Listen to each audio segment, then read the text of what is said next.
చూస్తున్నారు కదండి, single plant నుంచి ఎన్ని ఫ్లవర్స్ వచ్చాయో చూడండి. కనకాంబరం మొక్కకి ఎక్కువగా పూలు పూయాలి అంటే ఇప్పుడు నేను చెప్పే ఈ 3 టిప్స్ పాటిస్తూ, అలాగే నేను ఇచ్చే ఫెర్టిలైజర్ కనుక ఇచ్చారనుకో, చెట్టు నిండా కూడా ఎప్పుడూ ఫ్లవరింగ్ ఉంటుందండి. నమస్తే, welcome back to our channel Netra vlogs in Telugu. First time మన ఛానల్ని ఎవరైనా కొత్తగా చూస్తున్నట్లయితే ప్లీజ్ లైక్ చేయండి, షేర్ చేయండి, ఛానల్ని సబ్స్క్రైబ్ చేసుకొని పక్కనే ఉన్న బెల్ ఐకాన్ని యాక్టివేట్ చేసి పెట్టుకుంటే నేను వీడియో పెట్టిన వెంటనే నోటిఫికేషన్ అయితే వస్తుందండి. సో దట్ మీరు మిస్ అవ్వకుండా అయితే చూడొచ్చు. మన ఛానల్లో అయితే అన్నీ కూడా లో మెయింటెనెన్స్, అంటే తక్కువ ఖర్చుతో మనం గార్డెన్ని ఎలా మెయింటైన్ చేసుకోవాలి అనేది అయితే వీడియోలు షేర్ చేస్తూ ఉంటానండి. ఇక్కడ సింగిల్ ప్లాంట్కే ఎంత చక్కగా ఫ్లవరింగ్ వచ్చిందో చూడండి. ఇప్పుడు ఇవన్నీ హార్వెస్ట్ చేసుకుంటూ నేనేం టిప్స్ పాటించానో మీకు షేర్ చేస్తానండి. ఈ కనకాంబరం మొక్క ఎండ వాతావరణాన్ని అయితే ఎక్కువగా ఇష్టపడుతుందండి. సంవత్సరం అంతా కూడా పూలు పూస్తూ ఉంటాయి. ఫస్ట్ టిప్ వచ్చేసి కనకాంబరం మొక్కకి ఎప్పుడు ఎండ తగిలే ప్రదేశంలో పెట్టుకోవాలండి. సెకండ్ టిప్ వచ్చేసి ఎప్పటికప్పుడు ప్రూనింగ్ చేస్తూ ఉండాలండి.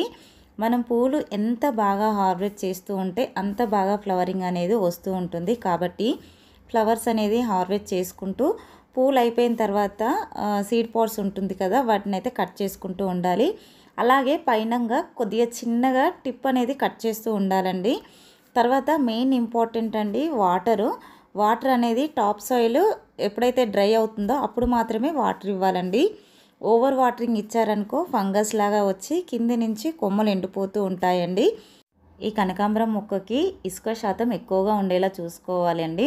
దీని సాయిల్ మిక్స్ వచ్చేసి 30% గార్డెన్ సాయిల్, అలాగే 30% వర్మీ కంపోస్టు, 30% ఇసుక అండి. మిగతా 10% నీమ్ కేకు, ట్రైకోడర్మా, సూడోమోనాస్ అయితే ఖచ్చితంగా కలుపుకోవాలండి. ఎందుకంటే ఈ కనకాంబరం మొక్కలకి వేరు కుళ్ళు అనేది ఎక్కువగా వస్తుంది.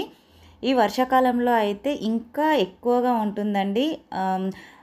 కోకోపీట్ కలపడం వల్ల మనకి వాటర్ అనేది ఎక్కువగా నిల్వ ఉంటుంది కదా, సో అందుకని కోకోపీట్ ఈ కనకాంబరం మొక్కకు అవాయిడ్ చేస్తే మంచిదండి.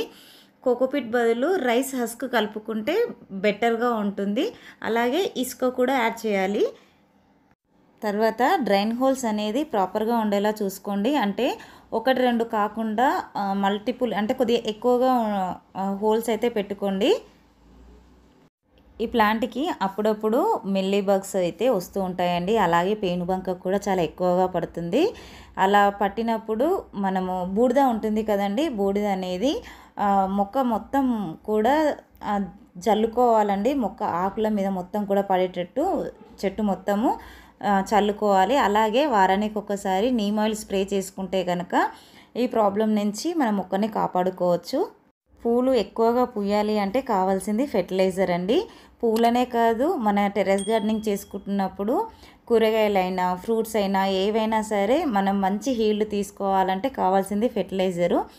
కాబట్టి ఫెర్టిలైజర్ అనేది ప్రతి 15 రోజులకు ఒక్కసారి ఖచ్చితంగా ఇచ్చుకుంటేనే మంచి హార్వెస్టింగ్ అనేది అయితే చేసుకోవచ్చు. ఇక్కడ చూస్తున్నారు కదండి, ఇదే సీడ్ పాట్ అండి. ఫ్లవర్స్ పూయడం అయిపోయిన వెంటనే ఈ సీడ్ పాట్ అనేది కట్ చేసుకోవాలి. మనకి ఇదైతే సౌందర్య కనకాంబరం అండి. దీనికైతే సీడ్స్ అనేది ఫామ్ అవ్వవు, ఇది కొమ్మల నుంచి ప్రొపగేట్ చేసుకోవాలి. నాటు కనకాంబరాలకైతే సీడ్స్ అనేది ఫామ్ అవుతాయండి. మనము అవి సీడ్స్ అయిన వెంటనే తీసి ఎండబెట్టేసుకుంటే సరిపోతుందండి. ఇప్పుడైతే ఫెర్టిలైజర్ ఏందో చూసేద్దాము. ఇక్కడ చూస్తున్నారు కదండి, ఇదైతే వర్మీ కంపోస్ట్ అండి. ఇది వచ్చేసి ఎప్సమ్ సాల్ట్ అండి. అలాగే ఇది వచ్చేసి రాక్ ఫాస్ఫేట్ అండి. బోన్ మీల్ వాడడానికి ఇష్టపడని వాళ్ళు ఈ రాక్ ఫాస్ఫేట్ను వాడుకోవచ్చు. మనము ఏ ఫెర్టిలైజర్ ఇచ్చినా, అంటే సాలిడ్ రూపంలో ఇచ్చినా సరే, లిక్విడ్ రూపంలో ఇచ్చినా సరే, ఎప్పుడు కూడా సాయిల్లో టాప్ లేయర్ అనేది ఇలా లూజ్ చేసుకొని మనం ఫెర్టిలైజర్స్ అనేది ఇచ్చుకోవాలండి. చూస్తున్నారు కదా సాయిల్ అనేది ఎంత లూజ్గా ఉందో. ఎప్పుడు కూడా సాయిల్ అనేది అలా లూజ్గా ఉంటేనే మన మొక్కకి ఏరేషన్ బాగా జరుగుతుందండి, వేర్లకైతే. అప్పుడే మన మొక్క కూడా చాలా హెల్తీగా ఉంటుంది. చూస్తున్నారు కదండి, ప్రతిదీ కూడా ఒక స్పూను వర్మీ కంపోస్ట్ వచ్చేసి ఒక గుప్పెడైతే ఇచ్చేసుకున్నాను. మనం ఇచ్చిన ఫెర్టిలైజర్ మొక్కకు త్వరగా అందాలంటే ఆ సాయిల్లో మొత్తం కలిసే విధంగా ఇలా కలిపేసుకోవాలండి. ఇలా మంచిగా కలుపుకున్న తర్వాత ఇంకొక ఫెర్టిలైజర్ అయితే ఇచ్చేద్దామండి. ఇక్కడ 1 లీటర్ వాటర్ అయితే తీసుకున్నాను. ఈ 1 లీటర్ వాటర్కి 1 ml అంతా హ్యూమిక్ యాసిడ్ వేస్తున్నానండి.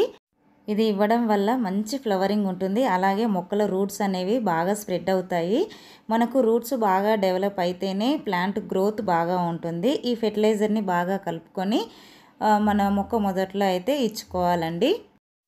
ఇలాగా ఒక్కొక్క ఫెర్టిలైజరు ఒక్కొక్క వారం 15 రోజులకు ఒకసారి మార్చి ఇస్తూ ఉండండి. ఈ కనకాంబరాలు మాల కట్టడానికి మరువం కాంబినేషన్ చాలా బాగుంటుందండి. మంచి సువాసన కూడా వస్తుంది. ఎప్పుడు కూడా ఒకే ఫెర్టిలైజర్ ఇవ్వడం వల్ల మనకంత మంచి రిజల్ట్ ఉండదు. ఎందుకంటే ఒక్కొక్క ఫెర్టిలైజర్లో వేరే పోషకాలు ఉంటాయి కాబట్టి ప్రతి 15 రోజులకు ఒకసారి ఫెర్టిలైజర్ అనేది మార్చి ఇస్తూ ఉండండి.